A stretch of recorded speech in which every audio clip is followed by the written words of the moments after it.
নমস্কার, আমি সোমা। আমার আরও একটি নতুন ব্লগে তোমাদেরকে অনেক স্বাগত।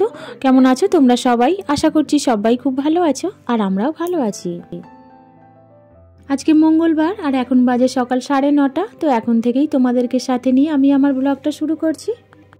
আজকে সকালে কিন্তু শুধু হাজব্যান্ডের মতনই রুটি টিফিনে করেছিলাম। তো আমরা সবাই আজকে তরকারি আর মুড়ি খাওয়া হয়েছে। আর এই মুহূর্তে মেয়েটাকেই মুড়ি আর তরকারি দিয়ে দিলাম, কেননা ও খেয়ে স্কুলে যাবে। আর এই তো ওকে টিফিনটা দিয়ে তারপরে এই যে ফ্রিজে এগুলো রয়ে গেছিলো, তো সেগুলোই বার করে দেখছি যে আর ভালো আছে কিনা। দুধটাও এনেছিল, 3-4 দিন হয়ে গেছে, সেটাও ভুলে গেছি, বার করা হয়নি আর জাল দেওয়াও হয়নি। আর এই যে মাশরুমটা সেদিনকে কিনে এনেছিলাম, তো সেই মাশরুমটাও রেখে দিয়েছিলাম। তো ভাবলাম যে আজকেই রান্না করা যাক, কিন্তু বার করে দেখছি যে কেমন মতন হয়ে গেছে। এটা কি করবো আর কিছু ভেবে পাচ্ছি না, কেমন যেন জল জল মতন হয়ে গেছে, তাই জন্য টিপে টিপে দেখছিলাম। আর তারপরে যেগুলো বেশি যেন নরম মতন হয়ে গেছে সেই জায়গাগুলো কেটে বাদ দিয়ে, আর যেগুলো ভালো ছিল তো সেখানটায় একটু নিলাম, কেননা ফেলে দিতেও আবার মায়া লাগছে। ভাবছি এত টাকার দাম দিয়ে কিনে নিয়ে এলাম, তো জিনিসটা সবটাই কি ফেলে দেবো? তাই যেটুকুনি নেওয়া গেছে সেটাই নিয়ে করেছি। আবার মেয়েটারই তো বায়না করেই আনা হয়েছিল, তো এখন যদি ফেলে দিই, রান্না না করি, তো মেয়েটা ভীষণই কান্নাকাটি করবে, বলবে তুমি কেন রান্না করলে না। আর এই তো মাশরুমটা তো রইলো, এবার দেখি দুধটা ভালো আছে কি না। তো দুধটা জাল দিলেই বোঝা যাবে। তো ভাবছি যদি ছানা হয়ে যায়, তো জাল দেওয়ার পরে দেখা গেছিলো, যাই হোক ছানা আর হয়নি, কাটেওনি, দুধটা ভালোই ছিল।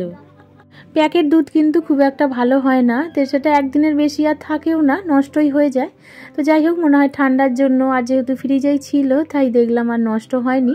কিন্তু অনেক সময় দেখেছি যে একদিন হয়ে গেলে দুদিনের দিনকে দেখা যাচ্ছে যে কেটে যায়। আর এই তো এখানে মাশরুমগুলোকে আমি ভালো করে বেছে নিলাম, যতটা নেওয়া গেছে অতটাই নিয়েছি। আর নিয়েই তো একটু গরম জলেই ধুয়ে পরিষ্কার করে নিচ্ছি। আর এই মাশরুমটাকে একটু গরম জল ধুয়ে দিলেই ভালো হয়, কেননা এর যে একটা গন্ধ থাকে সেই গন্ধটাও কেটে যায়, আর বেশ ভালো পরিষ্কারও হয়ে যায়। আর তাই জন্যই গরম জলটা দিয়েই ধুয়ে নিলাম। আর এই মাশরুমটাকে ধুয়ে আমি বেশ খানিকক্ষণ রেখে দিয়েছিলাম, কেননা তখন আর রান্না করিনি, আমি আমার কাজটা করছিলাম। তারপরে আর যখন রান্না করতে গেছি তখন দেখছি এগুলো পুরো কালো কালার হয়ে গেছে। আর এই তো এখানে আমার মাশরুমটা বেশ ভালো করে ধুয়ে পরিষ্কার করা হয়ে গেছে। আর তারপরে একটু যে মাছ কিনেছিলাম সেটাকেও একটু ধুয়ে পরিষ্কার করে আর একটু নুন হলুদ মাখিয়ে এটাও রেখে দিলাম। আর এরপরে আমি আমার কাজ নিয়েই বসেছিলাম, কেননা কাজটা সেইভাবে করা হয়নি। তো ভাবলাম রান্নার কিছুটা জোগাড় একটু গুছিয়ে রাখি, তারপরে আমার কাজটা খানিকটা করে নিয়েই তারপরে না হয় রান্নাটা করব। আর এই তো এখন বেশ অনেকটাই পরে রান্নাটাই করতে এলাম, এতক্ষণ আমি আমার কাজটাই করছিলাম। আজকে আর সেইভাবে তোমাদের সঙ্গে কাজটা শেয়ার করিনি, কেন রোজই তো দেখাই যে কাজটা করি, কি কাজ করি সেটা তোমরাও নিশ্চয়ই জেনে গেছো। আর এই তো এখন বললাম না যে মাশরুমটা রান্না করার সময় পুরো কালো কালার হয়ে গেছে। তো কেন হয়েছিল জানি না, নষ্ট হয়ে গেছিলো কিনা তাও বুঝতে পারছি না। তো যাই হোক, তেলে ভালো করে ভেজে রান্না করে নিয়েছি, শুধু মেয়েটার কথা ভেবেই করলাম, কেননা এসে ভীষণই কান্নাকাটি করবে, বলবে কেন তুমি ফেলে দিয়েছো, একটু হলেও তো রান্না করে নিতে পারতে। আর মাশরুমটা যেহেতু একদমই অল্প একটু ছিল, তাই জন্য একটা আলুও ওতে দিয়ে দিয়েছি, দিয়ে তরকারিটাই করলাম, কেননা একদমই তো একটুখানি হয়ে যেত, কড়াতেই লেগে যেত তরকারিটা, তাই একটু আলু দিয়ে বাড়িয়ে নিয়েছি। আর বেশ মাংসর মতন করেই করলাম, পেঁয়াজ আদা রসুন দিয়েই। আর আজকে তরকারিটা করছিলাম আর ভাবছিলাম যে আদৌ খাওয়া যাবে তো, যদি ফেলা যায়, যদি না খাওয়া যায়। তো দেখা গেল খাওয়ার সময় ভালোই লাগছিল খেতে, খুব একটা খারাপ লাগেনি। তবে জিনিসটা যদি আরও টাটকা হতো আরও খেতে ভালোই লাগতো।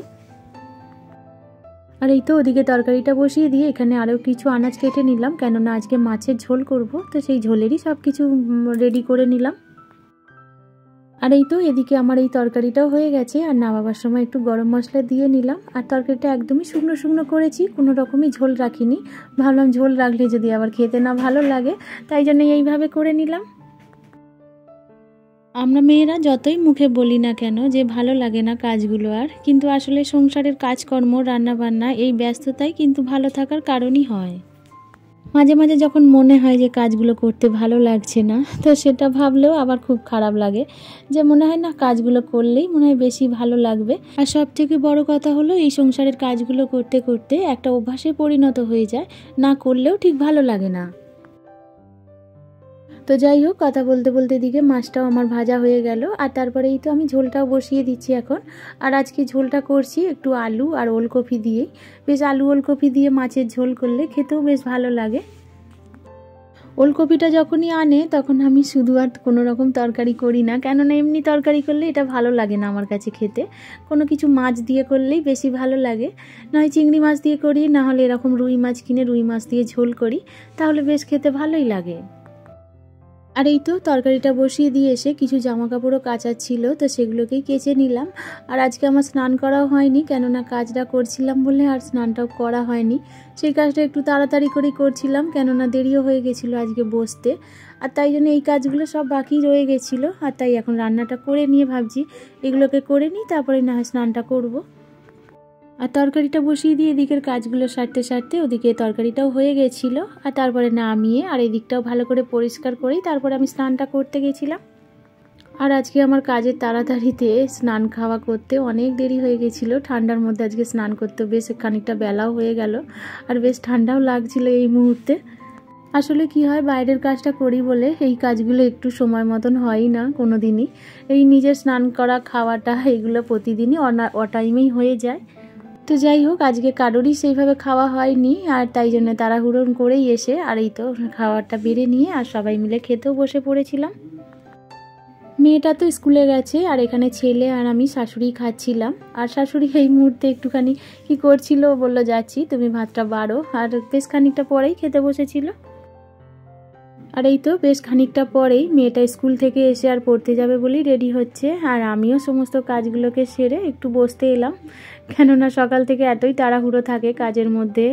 এই কাজগুলো করার পরে মনে হয় একটু বসি বা একটুখানি শুয়ে রেস্ট নিই, তখন যেন বেশ ভালো লাগবে।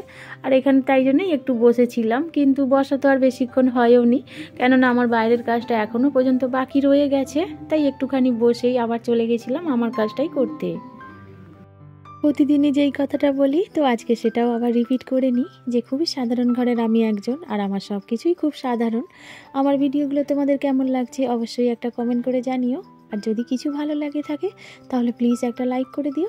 আর আমার চ্যানেলে যদি তোমরা নতুন হয়ে থাকো, তো তোমরা চাইলেও আমার চ্যানেলটিকে সাবস্ক্রাইব করে আমার এই ছোট্ট পরিবারের একটু পাশে থাকতে পারো। আর যারা যারা আমার চ্যানেলটিকে সাবস্ক্রাইব করে ফেলেছো তাদেরকে অসংখ্য ধন্যবাদ। আর এই তো এই মুহূর্তে কিন্তু এখন অনেকটাই সময় পরে, এর মধ্যে আমি সমস্ত কাজ গুছিয়েও ফেলেছি, আমার সব কাজই প্রায় হয়েও গেছে। আর তোমাদেরকে এর আগেও আমি অনেকবারই বলেছি যে প্রত্যেক মঙ্গলবার আমার মেয়েকে আঁকাতে আসে বাড়িতে, তো সেই আঁকার ম্যামের জন্য এখানে চা একটু করে নিচ্ছি। আর যেহেতু শাশুড়িও খায়, তো ওদের দুজনের মতন করেই আজকে চাটা বানিয়ে নিলাম। তো চলো বন্ধুরা, আজকে ভিডিওটাও আর বেশি না বাড়িয়ে এখানেই শেষ করে আর তোমাদের থেকেও বিদায় চেয়ে নিলাম। আবারও দেখা হবে নতুন ব্লগে, সবাই খুব ভালো থাকবে।